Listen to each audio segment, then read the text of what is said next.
Fala galera, seja muito bem-vindo aqui ao nosso canal. Eu sou o professor Vitor Piauí e se você ainda não conhece o canal, se você ainda não está inscrito, eu te convido a se inscrever aqui no canal.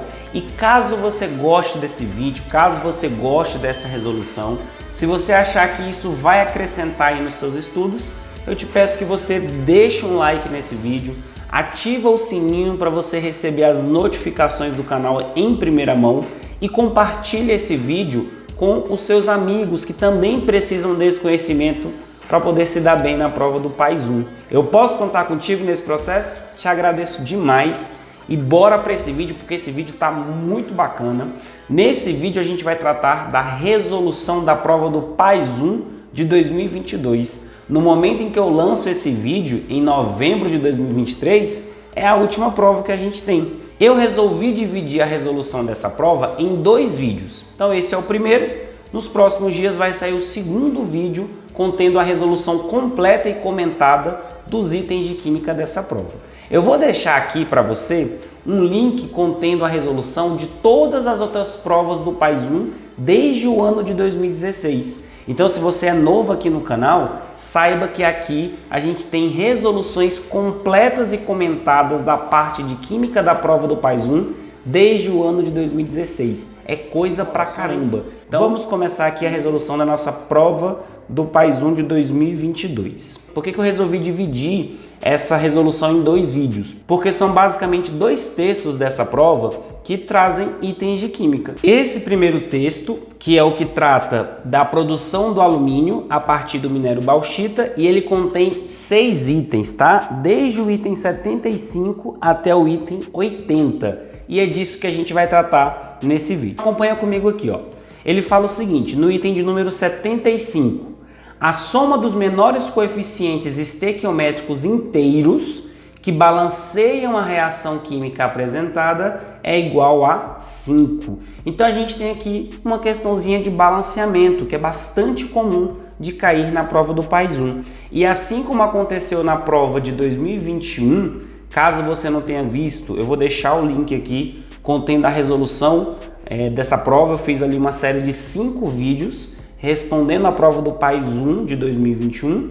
Ele também cobrou desta mesma forma. Ele deu uma equação química, colocou no lugar dos coeficientes letras e perguntou para você qual era a soma dos menores coeficientes inteiros que balanceiam esta reação química. Então, para isso, a gente vai utilizar o chamado método algébrico. Ele até já deixou preparado para que a gente utilize o método algébrico para fazer esse balanceamento. Então, em que consiste o método algébrico? Ele já começou para a gente, né? Como a gente não conhece os coeficientes, a gente utiliza essas letras, essas variáveis, por isso que ele é chamado de método algébrico, no lugar dos coeficientes.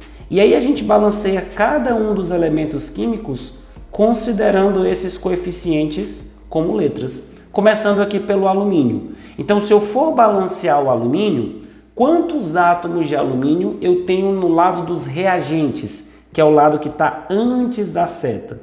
Então o alumínio, ó, ele só, vou trocar a cor aqui, ó, ele aparece unicamente nessa substância, que é a alumina, Al2O3, e quando ele aparece com o índice 2, ou seja, nesta molécula ele tem 2 átomos de alumínio. Como o índice dela é A, significa que por conta dessa molécula eu tenho 2 vezes A átomos de alumínio. Porque para descobrir a quantidade total de átomos, o que a gente faz? A gente multiplica o coeficiente pelo índice, tá bom? Eu falei molécula entre aspas, porque rigorosamente falando, isso aqui não é uma molécula, isso é um composto iônico, tá? Compostos iônicos a gente não pode falar que é molécula. Mas a gente acaba falando quando a gente está meio despreocupado com essa questão de linguagem, a gente acaba usando esse termo mesmo, tá? Então, falei molécula entre aspas, só para ficar mais claro para você. Então, o alumínio no lado dos reagentes, ele tem uma quantidade igual a 2A, e no lado dos produtos, o único lugar que ele aparece é aqui, ó. É nesta, entre aspas de novo, né, molécula, mas não é uma molécula, é um átomo sozinho, é o alumínio. Aqui ele tem índice 1, sempre que não tem nada embaixo a gente subentende que é 1, e o coeficiente dele é C, ou seja, no lado dos produtos, que é o lado que está depois da seta, o número de átomos de alumínio é representado pela letra C. Por isso que eu vou igualar os dois, por isso que eu tenho que ter, né, a mesma coisa do lado dos reagentes, eu tenho que ter do lado dos produtos. Então vou apagar aqui para não ficar confuso para você, tá? Por quê? Porque a gente já balanceou o alumínio. Foi o elemento químico que a gente escolheu por começar. Em seguida, eu vou balancear o oxigênio, tá? Estou seguindo essa ordem só porque é o que está aparecendo aqui. Quando a gente faz método algébrico, a gente não precisa se preocupar com aquela tal da ordem do macho que a gente usa quando a gente está falando de balanceamento por tentativa e erro. Se você não sabe do que eu estou falando, o que é regra do macho, deixa aqui nos comentários, hashtag não sei a regra do macho, e aí qualquer coisa, se tiver demanda, eu faço um vídeo para vocês aí explicando melhor como que a gente faz esse balanceamento por tentativa e erro, tá bom? Eu estou usando esse método chamado de algébrico porque a própria questão está me induzindo para isso. Ela já colocou aqui, no lugar dos coeficientes, letras variáveis. Então isso é super propício para a gente utilizar o método algébrico, tá bom? Então vamos continuar aqui. O próximo que eu vou balancear é o oxigênio. No lado dos reagentes, que é esse lado aqui antes da seta, o único lugar que o oxigênio aparece também é na alumina, também é no Al2O3. Só que aqui ele aparece com o índice 3 e o coeficiente dele é A. Então do lado dos reagentes, quantos oxigênios eu tenho? 3 vezes A. E isso vai ter que ser igual ao número de oxigênios que eu tenho no produto, que vai ser igual a quanto? Bom, no produto o oxigênio só aparece aqui, ó, no CO2. E quando aparece, ele aparece com o índice 2. Só que o coeficiente dele é D. Então, quantos átomos de oxigênio eu tenho no lado dos produtos, no lado depois da seta? O número de oxigênios que eu tenho é igual a 2 vezes D. Deixa isso aqui guardado, daqui a pouco a gente vai utilizar isso. Qual é o elemento químico que está faltando a gente balancear aqui nesta equação? Vou apagar para você não ficar confuso, tá? Quem é que está faltando? Está faltando a gente balancear só o carbono. Então, para balancear o carbono, o que eu vou ter? Do lado dos reagentes, ele só aparece aqui no carbono sozinho, carbono sólido, ou seja, o coeficiente dele é 1, o índice dele é 1, como o coeficiente dele é B, então no lado dos reagentes, o número de átomos de carbono que eu tenho é B. Isso vai ter que ser igual ao número de átomos de carbono que eu tenho nos produtos. Qual é a única molécula em que o carbono aparece nos produtos? É o CO2. Nessa molécula, o índice do carbono é 1, como o seu coeficiente é D, então o número de átomos de carbono nos produtos é D. Por isso que eu igualei, né? Porque eu estou considerando que esses aqui são os coeficientes que tornam a minha equação química corretamente balanceada. Pronto, agora eu tenho um sistema de equações para resolver. Só que eu tenho um problema, né? Eu tenho 4 incógnitas, que é A, B, C e D, e eu só tenho 3 equações. Então, para resolver essa equação, eu vou simplesmente chutar um valor, tá? Professor, eu posso fazer isso? Pode, porque lembra que não importa os coeficientes, não importa o valor deles. O que importa é que de um lado tenha a mesma quantidade de átomos do que outro. Então, se eu achar um certo grupo de coeficientes que balanceiam esta equação, se eu multiplicar todo mundo por 2, vai continuar com a equação química balanceada. Se eu multiplicar todo mundo por 10, a equação química vai continuar balanceada. Então, não existe um único grupo de coeficientes que tornam essa equação balanceada. Aliás, não é à toa que no item ele fala, né? Os menores coeficientes inteiros. O que quer dizer? Quer dizer que existe uma gama de coeficientes, inclusive não inteiros, que balanceiam essa equação. Só que o que ele quer aqui para você marcar o item são os menores inteiros. Então vamos atrás desses menores coeficientes inteiros. Eu vou chutar um valor, tá? Vou colocar assim, ó. E se o A for igual a 1? Suponha que A é igual a 1. Se A for igual a 1, qual vai ser o valor de C? Bom, C é 2 vezes o valor de A. Se eu chutei que o A vale 1, então o C vale 2. E se o A vale 1, quanto é que vale D? Bom, eu vou passar esse 2 dividindo. 3 vezes A, que é 1, vai dar 3. 3 dividido por 2. Então, se o A for 1, D vai ser 3 meios. E B de bola também vai ser 3 meios. Porque por essa terceira equação aqui, eu sei que B é igual a D.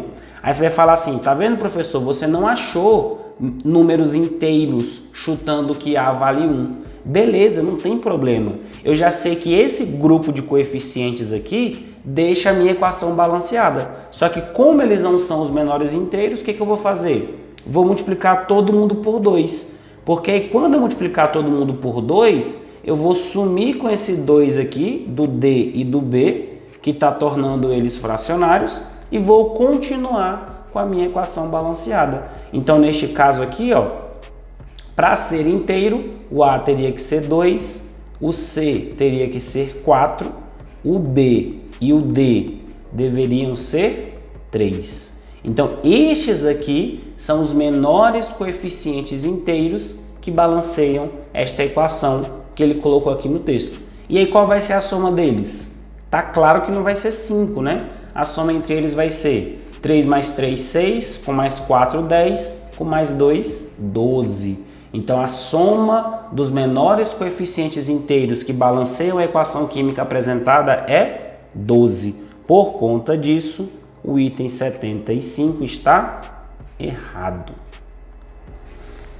Belezinha? Tranquilo? Vamos lá então para o item de número 76. Após a obtenção do alumínio pelo processo descrito no texto, para a fabricação de uma lata de alumínio como a utilizada pela indústria de bebidas. Pessoal, imagina aí na sua cabeça como é que é uma lata de alumínio produzida, né, fabricada por uma fábrica de lata de alumínio. Lá na lata, o alumínio está na forma sólida. Então, guarda isso na sua cabeça. Assim como o alumínio está lá na lata, na forma sólida. Então, ele falou assim, ó, após a obtenção do alumínio pelo processo descrito, para a fabricação de uma lata de alumínio como a utilizada pela indústria de bebidas, é necessário que o alumínio passe por uma transformação física que altere o estado de agregação de seus componentes. Cuidado para você não confundir. Você vai falar assim, professor, mas isso aí não é uma transformação química, a produção do alumínio? De fato, a produção do alumínio, como descrito no processo do texto, é uma transformação química.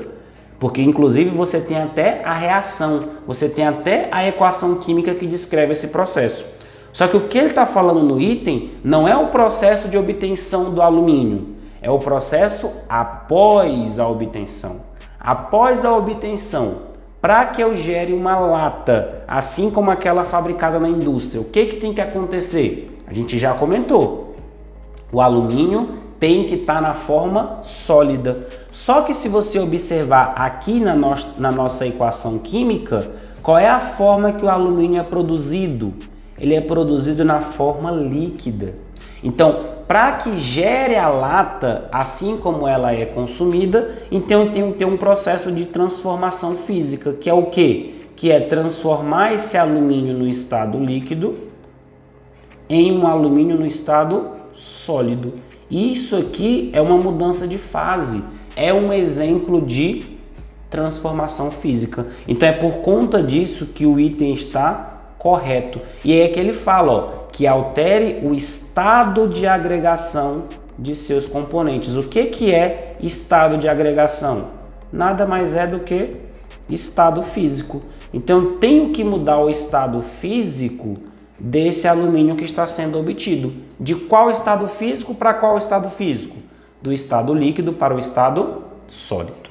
Certinho? Bom, vamos em frente. Item de número 77. A alumina possui mais de 50% de alumínio e menos de 50% de oxigênio em massa. Então ele falou para a gente que a alumina é essa substância aí, ó, Al2O3. E para a gente responder esse item, deixa eu consertar esse 2 aqui, ficou meio feio, né? Para a gente responder esse item, a gente vai precisar das massas molares, certo? Lá na sua prova, na prova do PAIS 1, qualquer etapa do PAIS da UNB, na verdade, você tem uma tabela periódica no final da prova. Então você vai lá no final da sua prova, na tabela periódica, e vai pesquisar os valores das massas molares. Aí você vai achar o seguinte, ó, que a massa molar do alumínio é igual a 27 e que a massa molar do oxigênio é igual a 16, certo? Então isso aqui não foi dado pela questão, por quê? Porque a sua prova tem tabela periódica. Lá no final da prova, você vai ter acesso aos valores das massas atômicas ou massas molares, né? Porque elas são numericamente iguais, tá bom? Então, o que a gente vai ter que fazer aqui primeiramente? Deixa eu trocar a cor aqui.